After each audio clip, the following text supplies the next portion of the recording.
ನಮಸ್ಕಾರ, ನೀವು ನೋಡ್ತಾ ಇದ್ದೀರಾ ನ್ಯೂಸ್ ಫಸ್ಟ್. ನಾನು ವಿಜಯ್ ವೀರಪ್ಪ. ಪ್ರವಾಸಿಗರ ಸ್ವರ್ಗ ಅಂತ ಕರೆಸಿಕೊಳ್ಳುವಂತ ಕಾಶ್ಮೀರದಲ್ಲಿ ಉಗ್ರರು ಅಟ್ಟಹಾಸ ಮೆರೆದಿದ್ದಾರೆ, ರಕ್ತದೋಕುಳಿ ನಡೆಸಿದ್ದಾರೆ.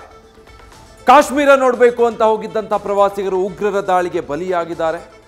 ಯಾವುದೇ ಕಾರಣಕ್ಕೂ ಉಗ್ರರನ್ನ ಬಿಡಲ್ಲ, ಪ್ರತೀಕಾರ ತಗೊಳ್ತೀವಿ ಅಂತ ಮೋದಿ ಅಮಿತ್ ಶಾ ಗುಡುಗಿದ್ರೆ, ಮತ್ತೊಂದು ಕಡೆ ತಮ್ಮವರನ್ನ ಕಳೆದುಕೊಂಡಂತಹ ಕುಟುಂಬಸ್ಥರು ಕಣ್ಣೀರಿಡುವಂತಾಗಿದೆ. ಎಲ್ಲದರ ಬಗ್ಗೆ ಡೀಟೇಲ್ಸ್ ಕೊಡ್ತಾ ಹೋಗ್ತೀವಿ. ಅದಕ್ಕೂ ಮುನ್ನ ಈ ಕ್ಷಣದ ಹೆಡ್ಲೈನ್ಸ್. ಭಾರತದ ಸ್ವರ್ಗ ಜಮ್ಮು ಕಾಶ್ಮೀರದಲ್ಲಿ ರಕ್ತದೋಕುಳಿಯಾಡಿದ ಉಗ್ರರು. ಪೆಹಲ್ಗಾಮ್ನಲ್ಲಿ ನಡೆದ ಗುಂಡಿನ ದಾಳಿಯಲ್ಲಿ 2 ಕನ್ನಡಿಗರು ಸೇರಿ 4 ಬಲಿ.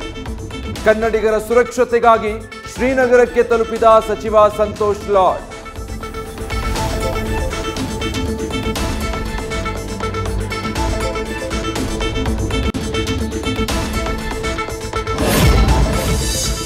ಇವತ್ತು ಪೆಹಲ್ಗಾಮ್ಗೆ ಎನ್ಐಎ ತಂಡ ಭೇಟಿ.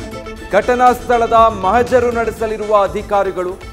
ಸುರಕ್ಷತಾ ದೃಷ್ಟಿಯಿಂದ ಎಲ್ಲಾ ಪ್ರವಾಸಿಗರನ್ನ ಶ್ರೀನಗರಕ್ಕೆ ಸ್ಥಳಾಂತರಿಸುತ್ತಿರುವ ಪೊಲೀಸರು.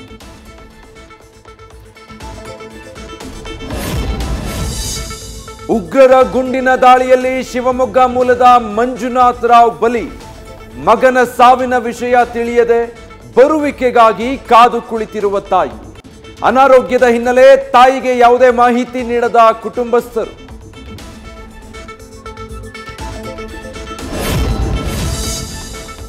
ಕಾಶ್ಮೀರದಲ್ಲಿ ಸಿಲುಕಿರುವ ಪ್ರವಾಸಿಗರು ವಾಪಸ್ ಬರೋಕೆ ಸಂಕಷ್ಟ.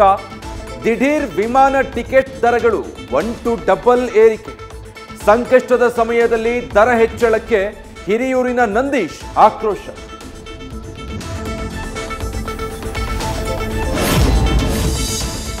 ಸೌದಿ ಪ್ರವಾಸವನ್ನ ಅರ್ಧಕ್ಕೆ ಮೊಟಕುಗೊಳಿಸಿದ ಪ್ರಧಾನಿ.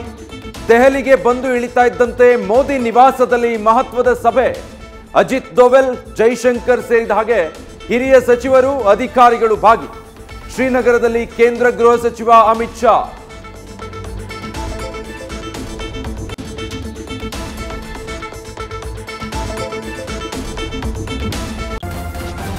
ನ್ಯೂಸ್ ಫಸ್ಟ್, ನಿರ್ಭೀತಿಯಿಂದ ನಿಮ್ಮ ಪರವಾಗಿ.